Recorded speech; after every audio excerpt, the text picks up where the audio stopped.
It was the kind of early September afternoon that crept in quietly along the coast of Maine, when the sea air was thick with salt and memory, and the clouds hung low over the harbor like a curtain waiting to be drawn on something no one had dared speak of in years.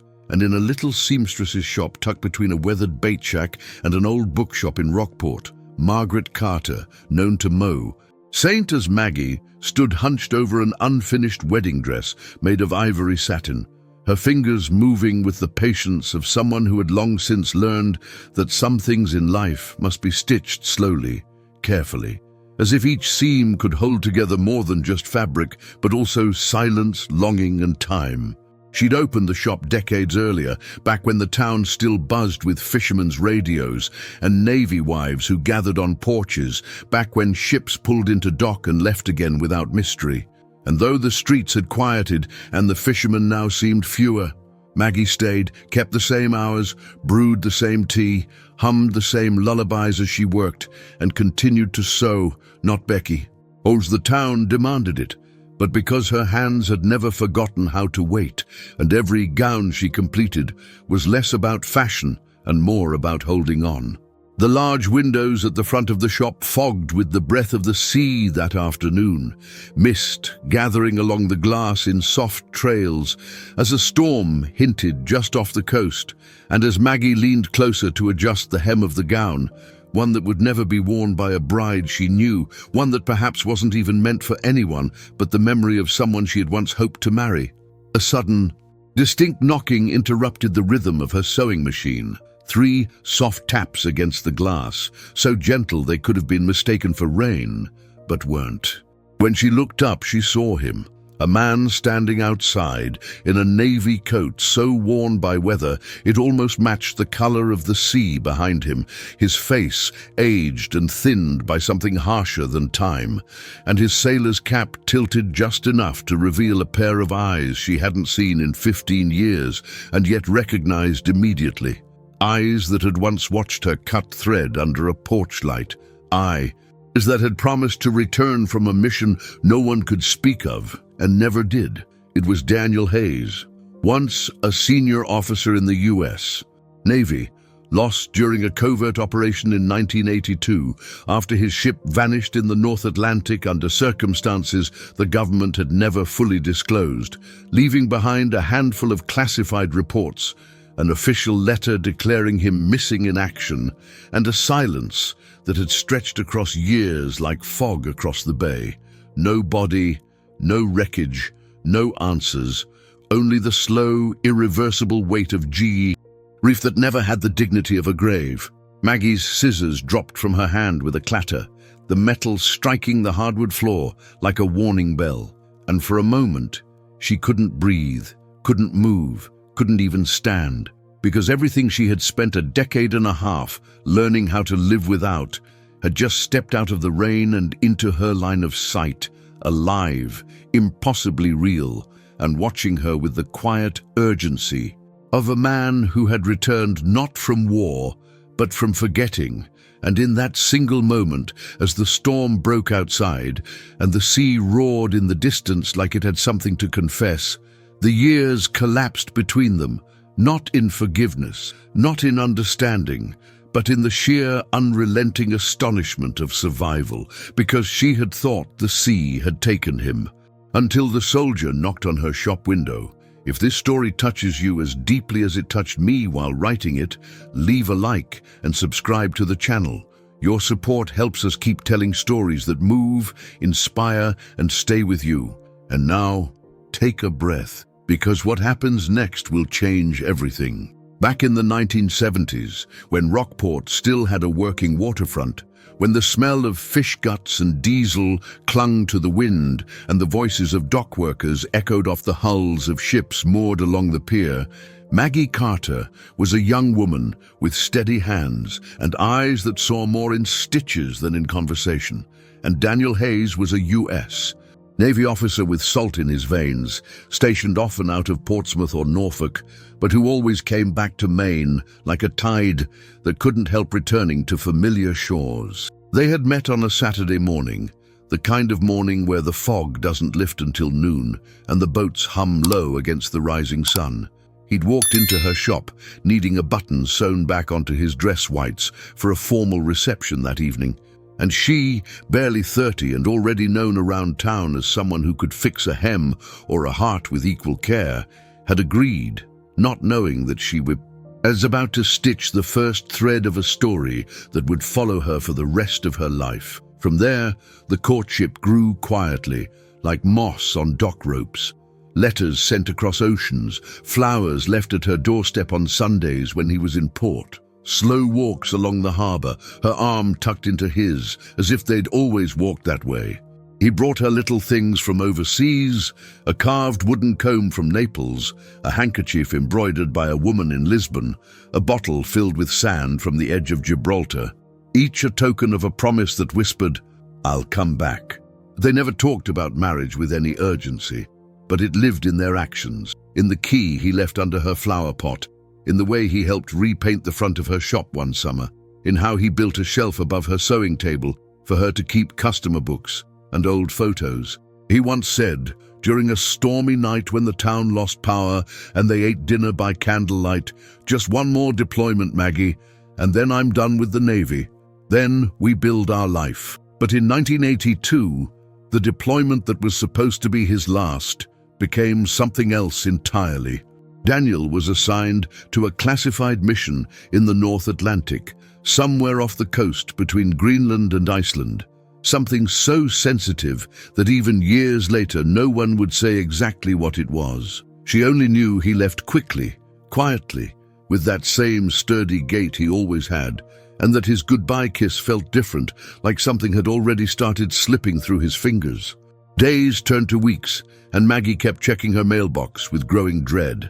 And when the knock finally came, it wasn't Daniel, but a young officer in uniform, his face pale, his hat held respectfully in his hands, offering her a folded letter that might as well have been an obituary.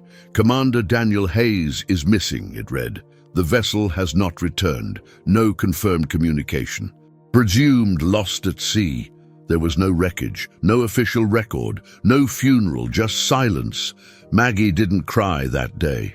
She sat very still, holding the paper in her lap, her thumb resting on the signature of the Department of the Navy, as if it might suddenly disappear if she pressed hard enough. And then she stood, walked into the back room of her shop, pulled out the box of satin she had set aside for her own wedding dress, and put it away deep in the bottom drawer beneath old catalogues and winter quilts.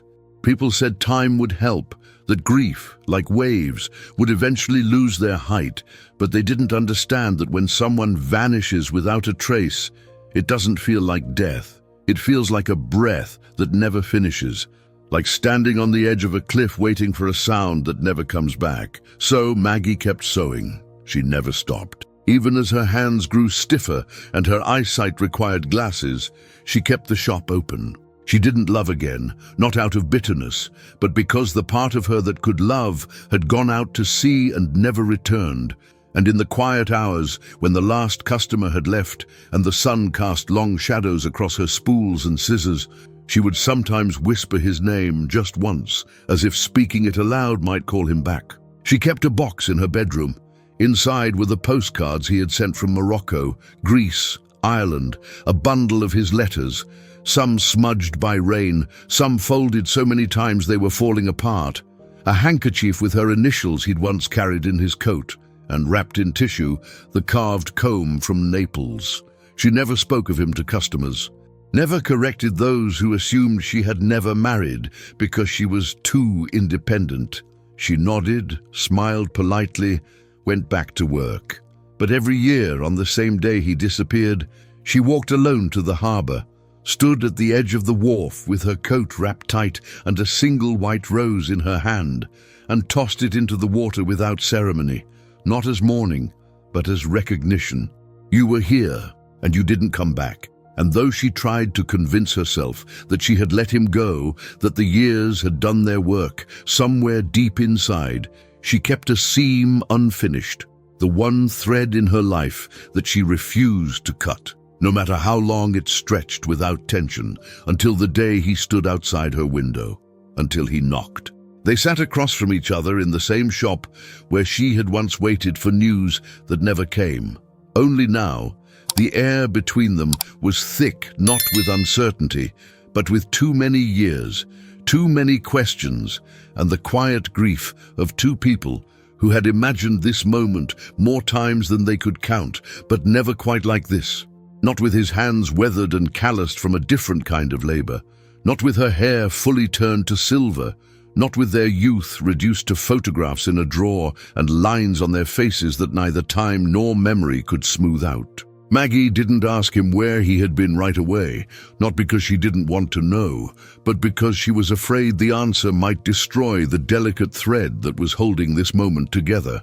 And Daniel didn't offer anything at first, sitting with his hands resting gently on the table, as if unsure whether the words he had carried for so long would be understood or rejected, as if the telling might unmake what little remained of the life he used to have. But eventually, as dusk settled outside and the waves lapped softly against the stone walls of the harbor, he began to speak, not dramatically, not with ceremony, but with the steady, almost clinical tone of someone who had spent years rehearsing the story in silence, trying to make it make sense even to himself. The ship hadn't simply vanished, he explained. It had been intercepted, attacked during what was supposed to be a routine surveillance mission in contested waters, somewhere between Iceland and Greenland, in a zone where American presence was both denied and demanded.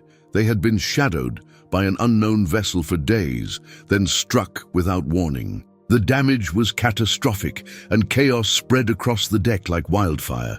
Men shouting, alarms blaring, cold Atlantic water flooding the lower levels.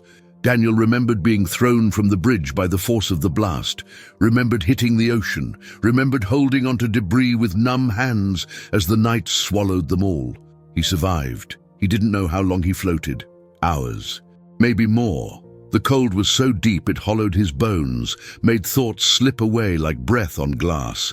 And just when he had stopped expecting rescue, a ship appeared, but not an American one. He was pulled aboard by men who didn't wear uniforms, who didn't speak much English, and who bound his hands before he could even say his name. What followed was not imprisonment in the way one imagines from history books, no striped uniforms, no barbed wire fences, but something more fragmented, more invisible. Relocation after relocation, anonymous rooms in undisclosed places, sometimes underground, sometimes not, always guarded, always silent. No interrogation at first, no explanation, just a long, grinding erasure of identity, of belonging, of self. They wanted to know what he knew, but they didn't ask directly. Instead, they let time work on him. Days without light, weeks without language, months without human contact beyond orders and silence. And in that void, something began to slip, not his mind exactly, but his sense of place in the world. He stopped marking time. He stopped wondering if anyone was looking for him. He stopped speaking aloud, even to himself. And yet, in that void, one thing remained. You, he said quietly, eyes fixed not on her face, but on the steam rising from his untouched cup of tea. You were the only thing I held on to, not because I thought I'd see you again, but because I didn't want to forget what it felt like to be human. Maggie didn't speak. She didn't trust her voice. Instead, she reached for the tin of sugar cubes and added one to his tea. Not because he liked it that way, but because he never did, and she needed to know if he'd still make that face he always made when something was too sweet. He didn't. The years had changed that too. When he was finally released, or rather when he was quietly delivered to a U.S. consulate in Eastern Europe after the fall of the Soviet Union, without documentation, without explanation, no one believed he was who he claimed to be. The military had archived his file as deceased. His social security number had been flagged as inactive, and even the few living officers who remembered him hesitated, squinting at his face like they were trying to recall a dream that never had a proper ending. It took nearly a year for him to prove his identity. Fingerprints, dental records, a scar on his shoulder from a childhood bike accident that his sister remembered. But by the time he stepped onto US soil again, nothing was left of the life he had known. His apartment had long been leased to someone else, his personal belongings donated, his name in every official sense erased. So he did the only thing he could. He went north, to Maine, to the only place that hadn't changed in his memory, to the shop by the water, the woman with the soft voice and strong hands and the quiet kind of love that didn't need promises to be real. "I didn't know if you'd be here," he said, finally looking at her. "I didn't know if you'd moved on or married or forgotten me." Maggie swallowed hard. "You were never gone," she said. "You were just farther away than I knew how to reach." He reached across the table, not to take her hand, but to brush his fingertips against the sugar spoon. "I don't expect anything," he said. "I don't even know what's left to ask for." She looked at him then, really looked, at the man who had left in his 30s and returned in his 50s, at the time between them that would never be restored, at the ache that didn't need healing, just acknowledgement.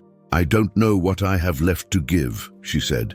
And he smiled, the kind of smile that comes not from joy, but from the relief of finally being seen.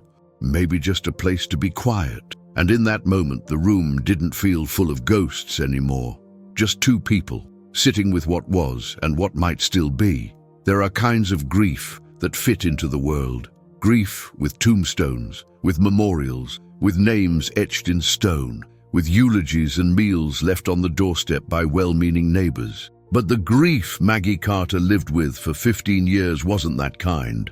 Hers was the kind that had no ceremony, no final breath, no burial, only silence, only the ache of a question that never found its answer, and the dull routine of learning to live beside something that refused to leave. In the days after Daniel reappeared, alive but altered, whole but changed in ways neither of them could yet articulate, Maggie found herself moving through her shop and her home, like someone walking through a dream. Not the kind where you float, but the kind where you feel every floorboard under your feet, every breath like it might catch, every memory like it might bloom or break.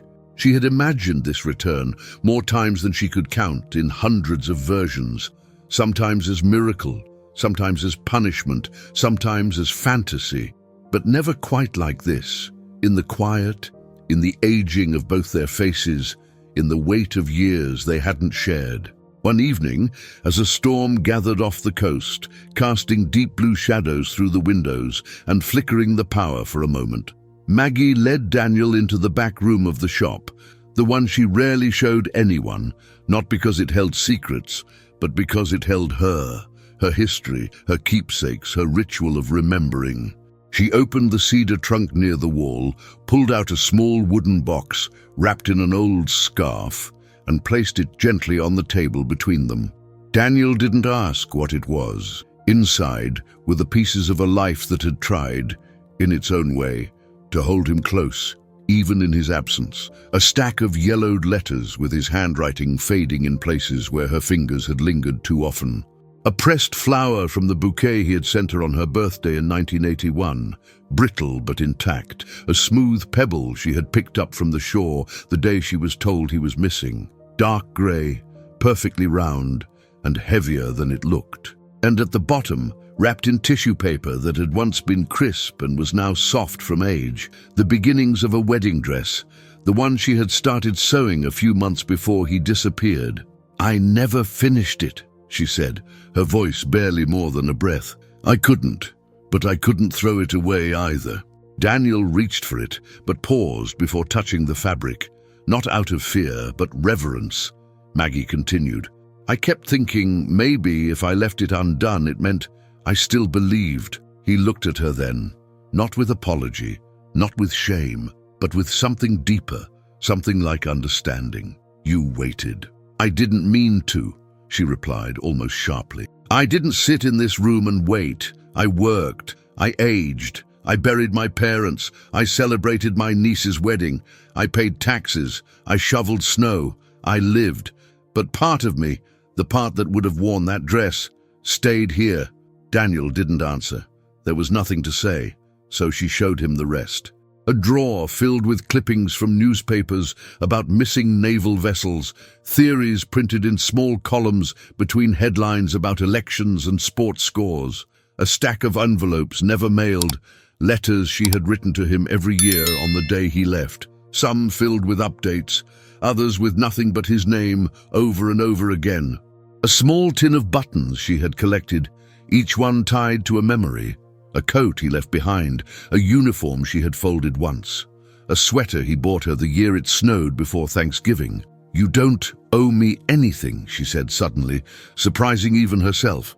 "I know," he said, "but that doesn't mean I have nothing left to give." That night, as they sat in the kitchen sipping tea, she told him how she had learned to talk to his absence, how she would sometimes speak aloud to the quiet, especially during storms, especially during anniversaries, how she had built a whole language out of silence, how strange it was now to hear his voice responding.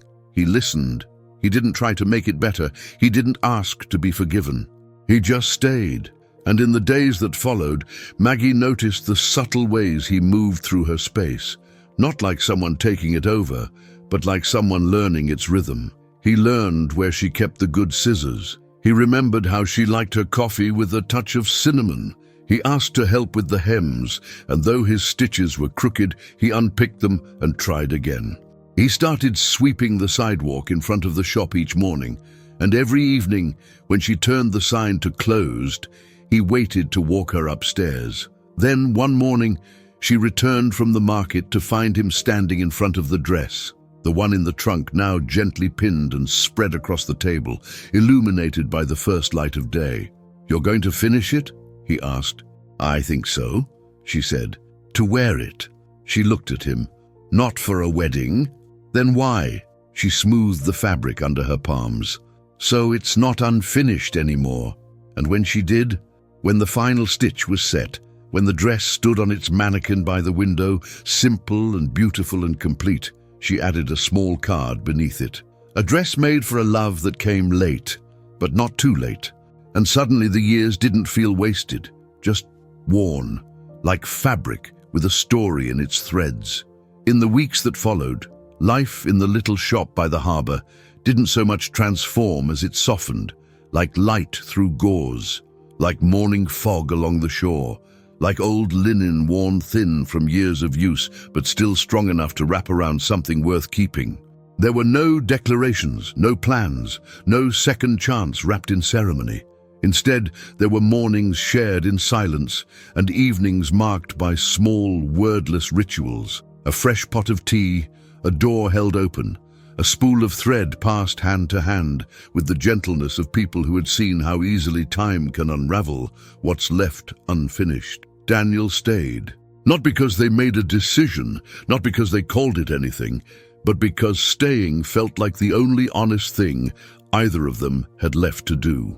He began to carve out a quiet presence in the rhythm of Maggie's world, sweeping the stoop before she opened, feeding the neighbor's cat when she forgot, helping her carry bolts of fabric from the back when her knees ached too much to do it herself. And Maggie, who had grown so used to silence that she didn't realize how deeply she'd learned to live inside it, found herself startled by how gently his presence stitched itself into her days. It wasn't dramatic, it wasn't romantic, it was just steady, like the tide.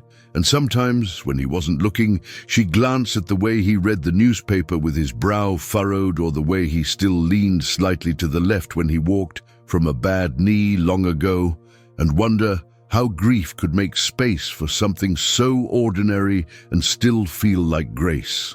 The dress was finished. She placed it on display in the shop window, not with fanfare, not as merchandise, but as a kind of monument to something that had refused to die, to a love that never got its day but refused to fade. It stood tall on a mannequin, the ivory fabric catching the afternoon sun, and next to it she placed a small hand-lettered sign that read, "A dress made for a love the sea delayed, but did not drown." Customers noticed. They paused longer in front of the window. Some asked gently if it was for sale. Maggie always shook her head. No, that dress wasn't for sale. It was for remembering. Daniel began learning to sew. Not well, at first. His stitches were uneven, his knots too tight, his fingers clumsy with years of doing anything but this. But Maggie taught him, patient as always, the same way she'd once taught her niece to hem skirts and her father to fix buttons when her mother fell ill. Teaching him wasn't about skill, it was about rhythm, about giving his hands something new to remember. And the customers, especially the older ones, started greeting him not as a stranger, not as a ghost from Maggie's past, but as part of the shop. Children began calling him Mr. Hayes, and he'd chuckle, always surprised that his name still had a place in the world. He started keeping a notebook near the register where he jotted down measurements, reminders, and sometimes late at night, reflections. Lines that didn't quite make sense yet, but felt necessary to write. One day, Maggie found him flipping through a battered leather journal, the kind he used to carry on deployments, filled with entries that tracked not his years away, but his time now, here. Inside was a title written in his careful, blocky handwriting, "The Man the Sea Gave Back." She didn't ask if he intended to publish it. She didn't ask if she could read it, but she smiled, placed her hand lightly on the cover and said, "Make sure you finish it." He smiled back, "You too." They never spoke of the lost years again in detail, not because they avoided them, but because they both knew that survival doesn't always need a retelling. Sometimes it just needs room to breathe, and forgiveness that doesn't ask to be spoken aloud. Maggie still kept the box of letters in the back room, but she stopped opening it, not out of denial, but because the part of her that once needed to remember now had someone to remember with. And on rainy afternoons, when the harbor disappeared behind mist and the customers thinned, she and Daniel would sit side by side at the little table near the window, hands curled around warm mugs, and simply watch the rain fall. They didn't speak of the future, they didn't need to. This, whatever it was, whatever it would become, was enough. Enough to hold, enough to build around, enough to stay. And though no wedding ever took place and no rings were exchanged, there was a kind of ceremony in the way they moved together, a quiet vow in every shared glance, in every poured cup of tea, in every stitch sewn side by side. Because some loves don't arrive on time, but that doesn't mean they're late. In time, the people in town stopped asking about Daniel Hayes, not because they forgot he had been gone for so long, or because they didn't care how he had come back, but because the story had settled into something quieter, more intimate than rumor or history. It became part of the rhythm of Rockport, like the tides, like the turning of seasons, like the creak of old docks beneath steady feet. Daniel never spoke at length about where he had been, and Maggie never pushed. What mattered was that he was here now, and that every day he stayed was its own kind of answer. He moved into the small apartment above the shop, the one Maggie had once offered to her niece during college summers, then left untouched for years. They shared meals in the little kitchen, shopped at the Saturday market, argued sometimes over how many tomatoes to buy, and laughed in ways that didn't sound like youth, but something deeper, something earned. He continued writing in his journal, not to make sense of the past, but to mark the present. He wrote about the way Maggie still hummed while she worked, the exact temperature she liked her tea, the sound of rain on the roof at night. He wrote not to record the extraordinary, but to give weight to the ordinary, because after losing so much time, he understood that ordinary was everything. Maggie, for her part, found peace in the new routine. She no longer dreaded the anniversaries. She no longer reached for the box of letters each time it rained. Instead, she wrote her own story, a short memoir she printed in a handful of copies and gave only to close friends. On the cover, a photo of the dress in the window. On the title page, just a line. He came back not to give me what I lost, but to share what was left. And that was enough. There were no wedding bells, no reimagined dreams, but there was life. Quiet, beautiful life, between bolts of fabric and steaming cups, between walks to the pier and shared glances over crossword puzzles. A different kind of forever, one stitched slowly, not promised, but chosen again each morning. Tourists passing through town would often pause at the dress in the window, still there after all those years, as pristine and steady as the sea breeze that sometimes pressed against the glass. And next to it, Maggie had placed a new photo. She and Daniel sitting together on a bench outside the shop, hands not clasped but close, with eyes turned not toward the camera but toward each other. Beneath it, a small card read, "Time takes, the sea tries, but love, when it is real, waits, even without knowing." And perhaps that's all some stories need. Not a perfect ending, just a true one. We share real stories like this every day. Quiet, powerful tales of love, memory, and the moments that stay with us. Thank you for watching.